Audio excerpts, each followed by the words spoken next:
منتخب مصر صاحب أسوأ أداء في بطولة كأس العرب يخرج بفضيحة على إيد المنتخب الأردني. أولا كده أنا حابب أوجه الشكر للاعيبة منتخب مصر اللي كانوا نفسهم ينضموا للمنتخب الأول، وفعلا جم أثبتوا إن هم كانوا يستحقوا إن هم يلعبوا في المنتخب الأول بعد أداء سيء على مدار البطولة كلها، طبعا مش في الماتش بتاع الأردن بس. فأنت بدأت البطولة طبعا بقرف.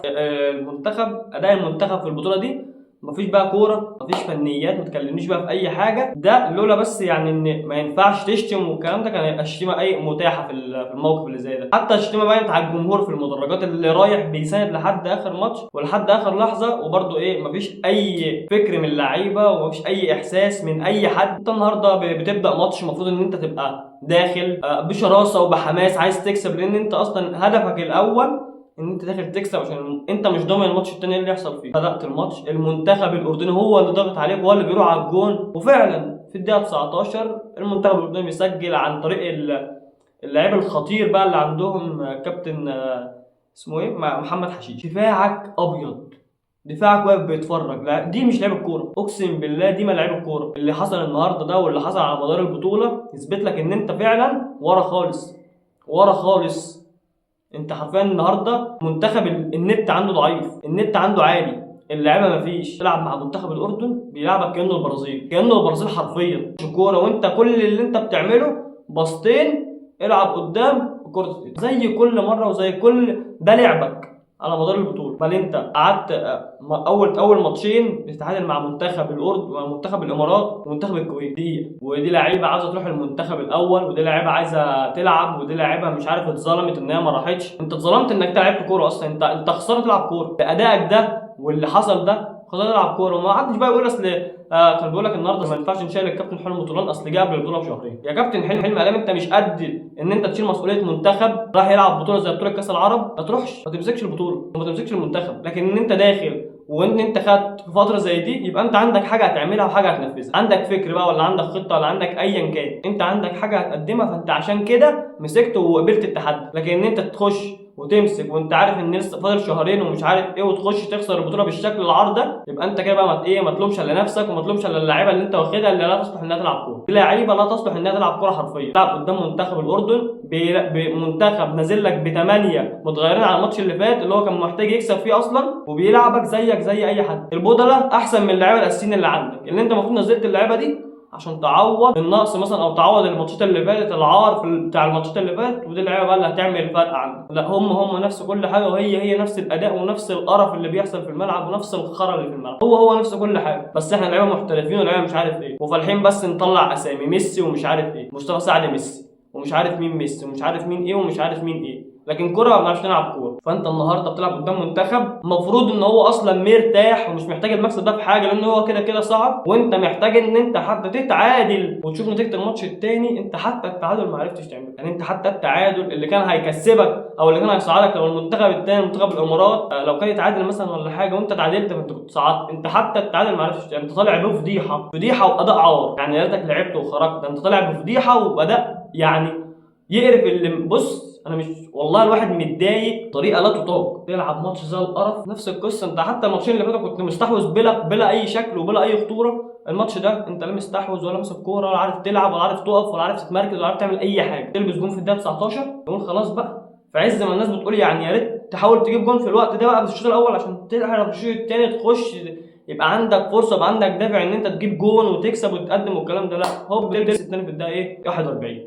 محمد ابو مش عارف محمد ايه، محمد شرار. لعيبه تقدر تقول ما بتعرفش تلعب، لعيبه كانوا مهلهلين دفاعك، اللي اثبت ان انت دفاعك ده دفاع مصر كله عموما ده ما بيعرفش يلعب وما بيعرفش يدافع ومالوش في الكوره. اللي بيحصل ده يثبت لك ان انت خلاص بقيت منظومه في مصر دلوقتي كرويا كده، انت منظومه ضايعه. بتلعب قدام اي منتخب حتى لو المنتخب ده مش حلو بيعملوا عليك ماتش ولاعيبتهم بترقص لاعيبتك كأن لعيبتك دي ما بتعرفش تلعب، وكأن انت مالكش في الكوره حرفيا. بتلعب قدام اي منتخب ايا كانت اسمه ايا كانت حجمه ايه وعنده لعيبه عامله ازاي، بيخسرك وبيهلهلك وبيخلي شكلك عره قدام اي حد. بيلعبوا عليك النهارده باثنين لعيبه وانت لعيبتك ضايعه، مفيش حاجه تتذكر لك حلوه في قلب البطوله دي كلها. بطوله زي القرف، اداء زي الخرب. هو ده دورك بقى في الماتش، ده دورك في البطولات اللي انت تلعبها. مش قد البطولات ما تخشوهاش بقى، ما تقرفوش الجمهور. انتوا مش قد الكوره ومش قد اللعب ان انتوا تروحوا تلعبوا مع منتخبات زي دي كلهم داخلين بلعيبه المفروض ان هي منتخب تاني هنا ومنتخب تاني هنا،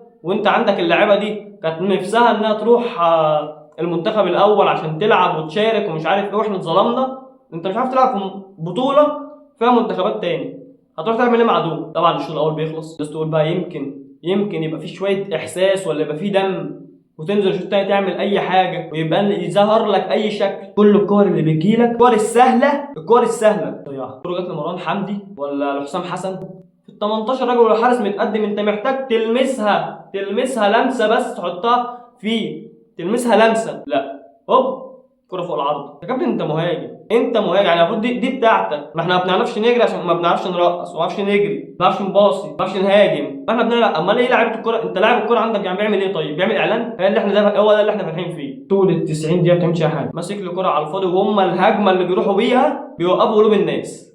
لحد طبعا ما في الدقيقه 92 في الوقت الضايع ضربه جزاء، والله ما شفت الماتش في الدقيقه 75 او الدقيقه 80. يعني انا عايز اقول ان المعلقين المصريين اللي بيعلقوا على الماتش ده لولا ان ما ينفعش والله كانوا سابوا الماتش ومشوا، ان كانوا اللي بيعلقوا في الراديو او اللي كانوا بيعلقوا في التلفزيون ولا في اي نصيب، لولا الملامه الماتش ده كان يتساب، ما حدش كان ذاعه بعد القرف اللي حصل ده. انت بتثبت كل ماتش وكل ما المنتخب بيلعب بطوله تثبت ان انت لعيبتك دي لعيبه عار، لعيبه لا تصلح للعب الكوره حرفيا، من غير تجميل بقى في الكلام، من غير تزويق، من غير اي حاجه، لان ده منظومه كوره فاشله. احنا منظومه كوره فاشله بكل المقاييس بقى، وبكل بكل حاجه انت عايز تقولها. منظومه كوره بتمشي لورا، حرفيا بتمشي لورا، مفيش حاجه تقال غير كده، ان انت منظومه كوره فاشله بتمشي لورا. اي بطوله بتخش فيها يبقى شكلك عار بتمرمط تاريخك. الاردن اللي عمره ما كسبك النهارده. اي منتخب عايز يعمل عليك لقطه بيعرف يعمل عادي، واي منتخب عايز يلعب كوره ولو ما بيعرفش يلعب بيلعب عليك عادي، عشان انت اصلا مالكش شكل ومالكش طريقه لعب ومالكش غيط ومالكش اي حاجه. انت منتخب هاوي حرفيا. اللعيبه اللي عندك دي كانهم هو ما يعرفوش حاجه عن الكوره، ما يعرفوش يعني ايه كوره، لا انت عندك خطه بتلعب بيها ولا انت عندك شكل بتلعب بيه ولا في اي حاجه باينه في الملعب. ان دي لعيبه محترفه ولاعيبه بتلعب في فرق ولاعيبه بتاخد فلوس ولاعيبه الجمهور جاي يشجعها عشان تلعب. كل دي عوامل انت برضو ما فيش ولا عامل من ده انت بتستغله في اي حاجه. انت ما عندكش اي حاجه